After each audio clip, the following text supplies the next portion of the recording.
Hi guys, I'm Dave, for those of you that don't know me, and welcome to Mahker. And today I'm going to be talking to you about this truck that has got some very special shock absorbers. They're made by TracTive and I love them.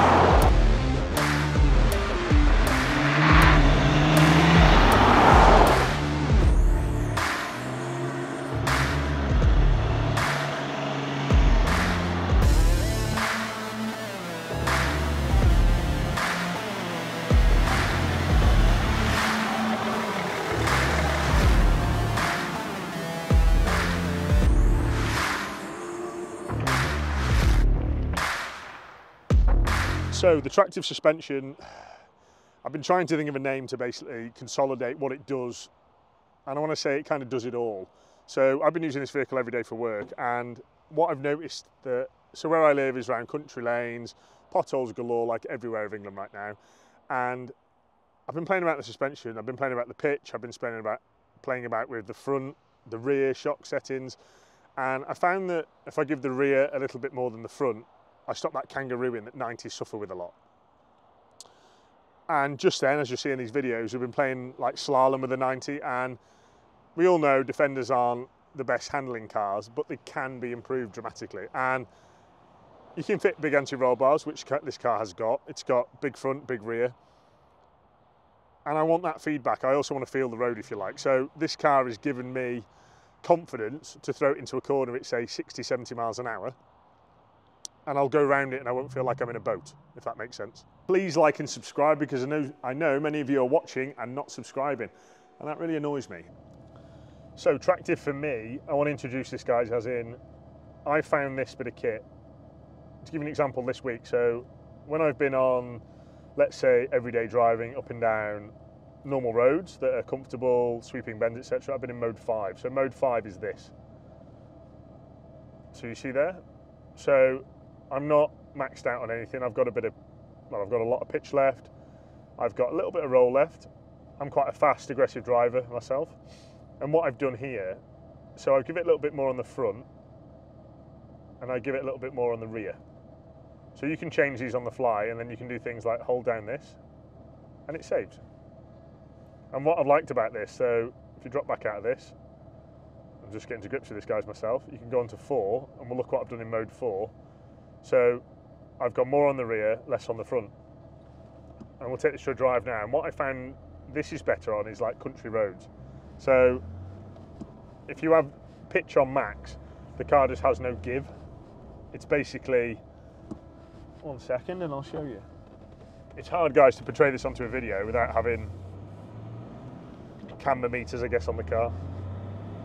But what I do love, guys, is that when you accelerate, there's literally no movement in the car.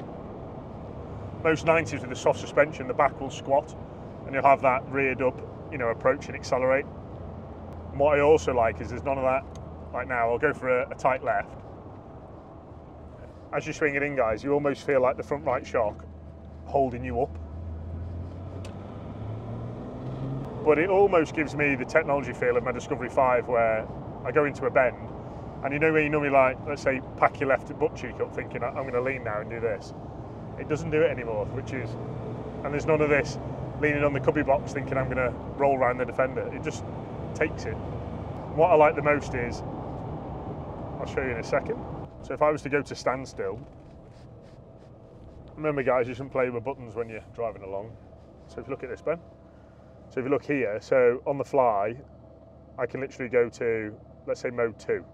Let's see what mode 2 is. So mode 2 is pretty soft. So this is what I've been using when I've been going down country lanes at 10, 15 miles an hour, because they're pretty hectic, And I find now on this setting that I've pre-adjusted, if you like, that saves. So the moment you save it, like, look at that. There's a lot more play in the car. We're rocking around a lot more. But what I find is that when you hit like a kicker in the road, the car takes it, and it almost takes it like a Rolls Royce would. It'll bounce and then rebound exactly how it should do. I'm sorry if I'm not using the most perfect language here, guys, but I'm still learning, as I'm sure you can appreciate. And if anyone would like to come for a drive in this car, guys, this car is going to be available until, I plan to keep it for a few months unless someone wants to buy it off me. Everything's for sale in my world, so if you fancy a blue Defender 90 with a BMW in, I want to say this car is probably packing about 290 horsepower. It picks its feet up. Me and Gary at Live Tuning have been playing about with the throttle response and trying to get it just right so we iron out all the kangarooing. And what we find, guys, is when we transfer these engines and gearboxes into these Defenders, smoothing out the gear ratio response. So we find in first and second, you can soon get caught in a ratio fight, and you end up jerking away because something's not quite right. And how we get over that is we smooth basically the ramp on the accelerator pedal. So as you put your accelerator down, it's like I messaged Gary earlier and said, Gary, we need to smooth this out a little bit more, maybe to 2,200 RPM, because it's not quite right. And what I do want it right for, guys, is that when someone comes along, I don't want my customer like kangarooing around his industrial estate or housing estate or anywhere in general. So I like to try and iron it out my end. So when my customer explains what's going on to them, I can nail it straight away. So all in all, I think this ticks every box. So you can have the comfortability of a Range Rover, and you can also have race car feel, guys. You can have the full, put it in stiff as you possibly can take it, and how much you like to control it, guys. You can go into that mode and basically it will work and it will deliver what you want it to deliver. And if you're not quite happy, guys, back it off a notch or add it on a notch. It's literally world is your oyster, where before you would have to take your shock absorbers off, send them back to your shock builder, get them to take a bit of gas out or add a bit of oil or add some shims. But with TracTive, guys, you literally tap a screen, add a notch and go from there. So all in all, it's hands down worth its money. We are registered installers, guys. If you want us to install the TracTive suspension, please get in touch and we will hopefully be stocking it very soon.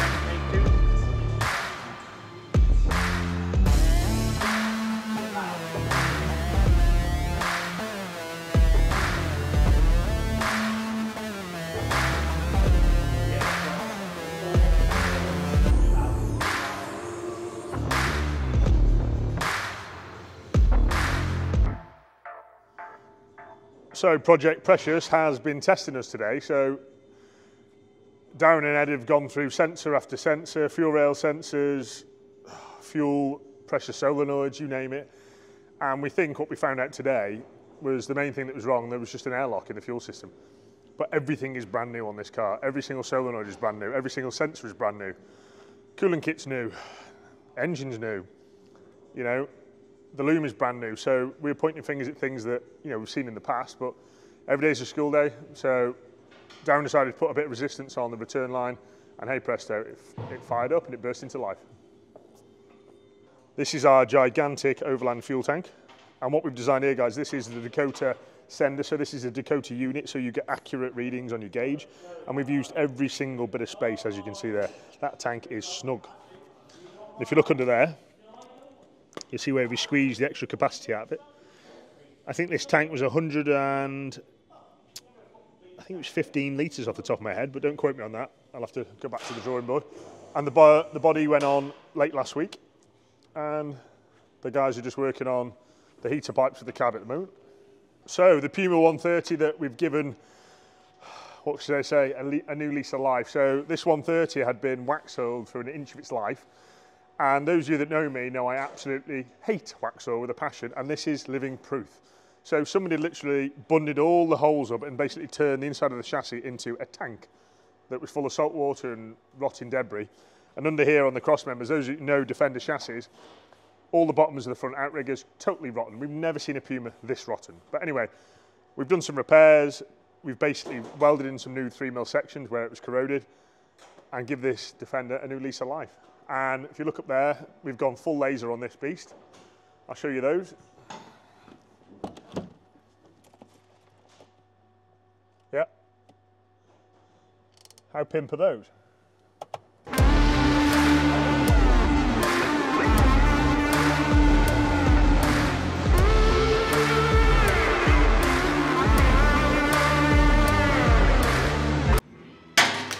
Oh, Louis.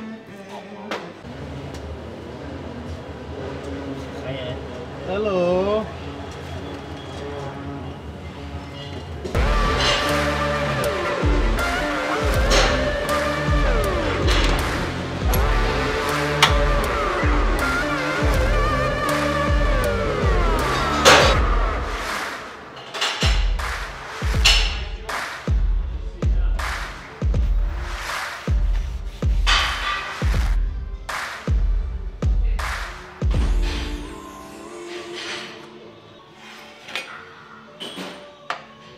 Right, Pete, what are we doing here?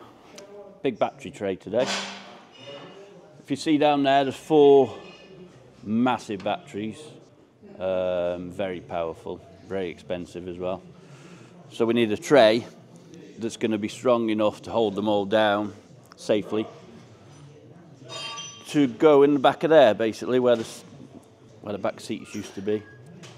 So this is Little Hilda. That's the one. If anyone new on the channel hasn't seen before, quite a big adventure vehicle. So yeah, all of these batteries, they're going to be powering a lot of electronics as much as anything. I think the guy's a photographer. I believe so, yeah. On top of this battery tray is going to be like a slide out kitchen as well, which will be interesting.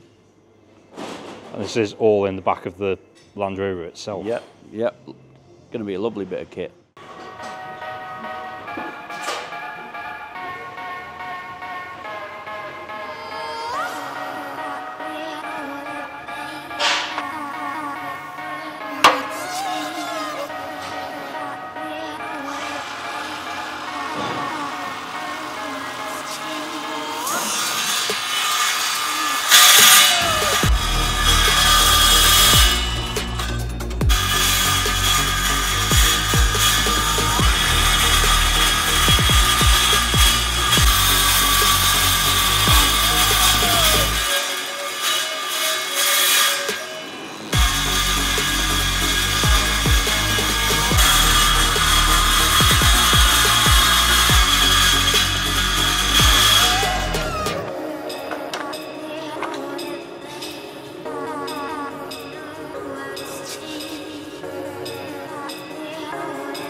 Morning, young man. Hello, right. How are you?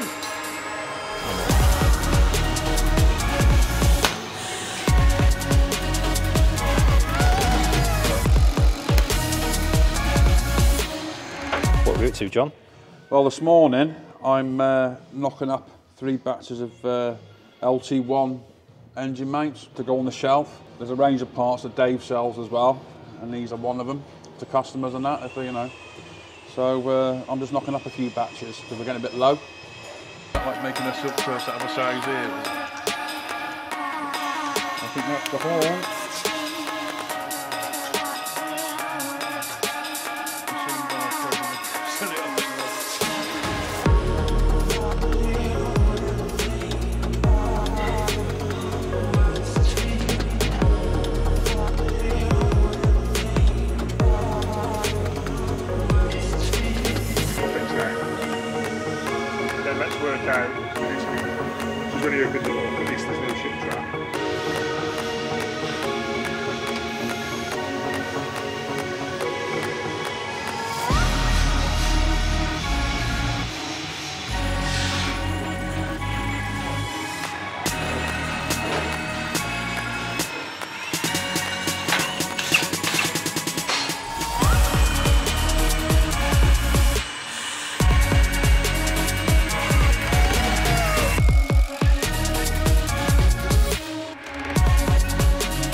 So Project Hilder, myself and Bear Tough have teamed up on this project because it's a bloody big project. So John's asked me to mount what you see there. They are 24 volt lithium batteries. They are 200 amp hours each and they're 25.6 volts pumping out of each one, and there's 4 of them. This car's going to have an induction hob. This car's going to have electric guys like you have in your home. There's going to be a cooking system that pulls out the opposite side. Out it comes, induction hob, sink, you name it, all the bells and whistles. Follow Andy at Bear Tough, he's going to be doing that side of it, while we're doing the underside of it. So I'm really looking forward to getting this project underway, and I know John's looking forward to getting his truck back and going on some crazy adventures, and we're looking at supporting him. So today, or should I say this week, Pete's been fabricating, if you look in there, that nice aluminium tray to make these batteries literally part of the vehicle. What we've done, to give you a brief outline, this is fixed down to the B post. This is like your sill runner, if you like. Here you've got the seat belt. This is where normally your rear seat frames would bolt to. And at the front here is also anchored down to the chassis. So we've got multiple points going all the way down to the chassis, guys, because the last thing I want, if John was to ever have this vehicle upside down, I do not want these batteries to move. I want them to be part of the chassis.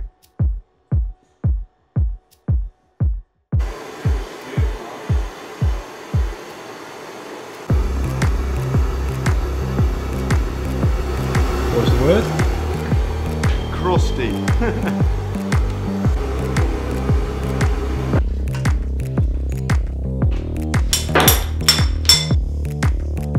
Is that a roughly accurate word for this chassis? Crusty. The one on the label? No. No.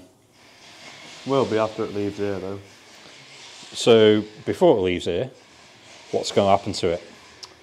So right now what we're doing is we're prepping it ready for the blasting. So we've got to take the axles off it, all the shocks are coming off, exhaust is coming off, the plastic trays under the seat box, we also remove them. Just anything unnecessary that coming off the chassis really, anything that we can take off. So then yeah, it'll be then blasted, primed, and then put the stone chip on. Same with the axles. The customer has supplied the new arms that he's having, the radius arms and the trailing arms. We've got some new bushers that are going on it. We've got some big tyres as well to go on. So what sort of challenges have you just been facing while stripping it? Unfortunately, when they are quite corroded, obviously if you have a look at like all the nuts and bolts, they don't really like to come undone. So a lot of the time what you may find is they'll either round, or best case scenario really is they'll break. But one of the challenges is when trying to strip all the different parts off ready for the blasting is definitely the corrosion within the bolts. So it'll be having all new stainless bolts put in. So yeah, new stainless bolts and obviously copper grease before we put the nuts on, and yeah, then she'll be rolling out. So the idea is that once you've done the hard work here, it shouldn't be a hard job again anytime soon. Yeah, absolutely. And the reason we use copper grease as well is it stops the nut and the bolt from binding up, because what you'll find is it'll stainless lock as well sometimes, so you'll be tightening it, and before sort of the parts get tight, the nut and bolt will lock, and then obviously it's no good, you can't undo it, so you'll end up having to cut it off. It also means when using copper grease, you can actually unbolt things afterwards as well.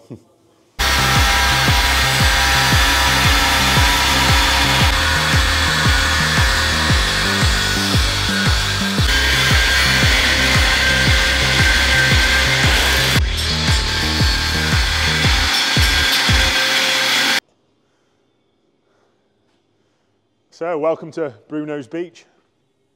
We've got a 2.4 Puma in here, guys, that's got the usual surface corrosion, and the customer wants us to give it a new lease of life, so that's exactly what Bruno will be doing. So today he's had the axles off and he's deep in restoration stage, I want to say, so he's going to blast all this rust off tomorrow, and next week you'll see this guy's rolling out of here with a shiny undercarriage and shiny axles.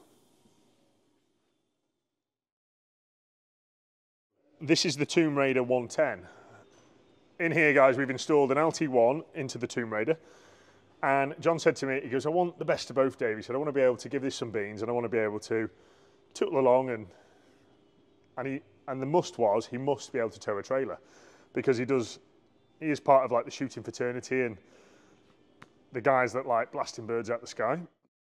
So this week, guys, we've been busy installing what you see here. This is our leather console. So this is almost our factory option when it comes to the 6-speed and the 8-speed V8. So this has got the 8-speed automatic, it's got the wireless charger, and it's got the USB ports. Really proud of this, guys. I'm really proud how it turns out and looks. We've got diff lock down here, and there you have it, guys. This is definitely going to be, I almost want to say, the only LT1 V8 Tomb Raider I want to see in the world.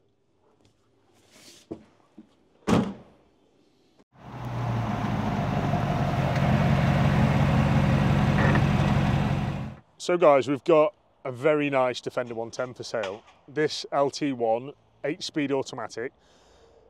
This car was built, I want to say it's an early 2016 car, guys. It's a 65 plate. This car, I think it's got 3,000 miles on the clock. It's immaculate. Unfortunately, it's not suiting what the client wanted from it, so he's asked me if I'd kindly sell it for him. And this car is one of our top of the range blank check builds. This car is available for £150,000.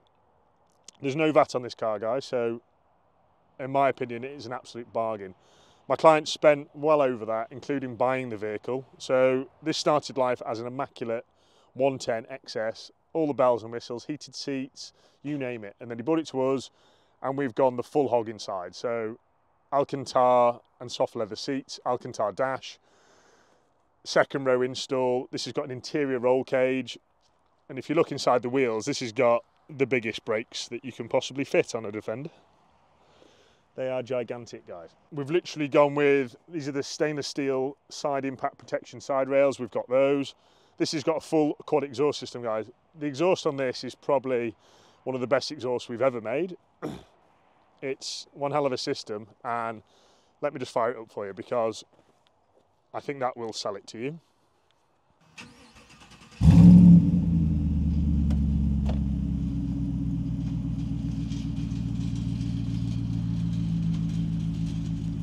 So I'll talk about what's going on the inside. So this has got a full Audison speaker upgrade, guys. Front, rear and below dash. We've gone with the Dakota. So this has got what gear you're in, what speed you're doing, all your oil temps, the most important bits to look at, guys, when you've got an engine conversion of this nature. So lovely Alcantara top dash. We've got Alcantara and soft leather seats that Mahker trim did those. You look in the middle, we've got our billet console with wireless charging and USB ports as an extra. He's gone with the Halo 2. Cracking head unit, does everything you need to do with remote Apple CarPlay, no need for untidy wires. We've gone with some lovely red seat belts. And in the back, guys, you check out this roll cage. Those of you that know me, they know how important I find safety. So there's a 4-point cage in here, guys, going right down to the chassis. So this car has not only had an engine conversion, it's also had a brand new Marsland galvanised chassis that has been powder coated black. It's had galvanised components, as you can see there. It's had the axles off. It's got ATB front and rear diffs. We've got Ashcroft heavy duty CV joints, reinforced shafts. We've got Fox 2.0 dampeners. They're tuned to be a road spec shock. We've got the upgraded dampeners and turret tops. Everything in this car has been meticulously gone through. So all in all, guys, with this LT1 110, I almost want to say this is a top shelf, sought after 110. I'd like to find one that is actually the same calibre of this in England, because I don't think there is. So, in my opinion, grab yourself a bargain, guys, and grab yourself an investment, because this car will hold its money, unlike many other modern vehicles. So thanks for tuning in and watching this episode, guys. Please like and subscribe, because I know many of you are watching and not subscribing. And that really annoys me. So please subscribe, guys, and I'll see you next week. Bosh.